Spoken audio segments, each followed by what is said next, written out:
Welcome to this video. Today we are going to talk about what pop and del is. POP and del is. So they both have similar characteristics.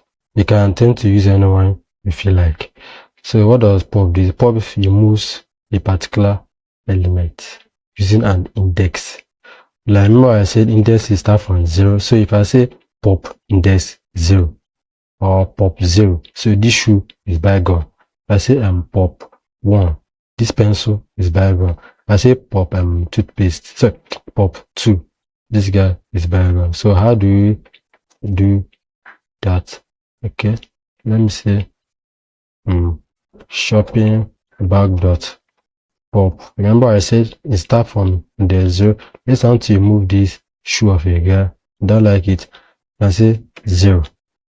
You get? So when I run it, let's look down below here. You can see the shoe is bygone. So that's just basically how pop is. Let's want to remove this none of a guy. Can I to say since 0, 1, 2, 3, 4, 5, 6. So is that in the 6? So just hit it, bam, is bygone. So the same principle apply to there, but in case of there, you need to there stand for delete. So make the there, and then my shop back, which index is want to move the issue, there's 0.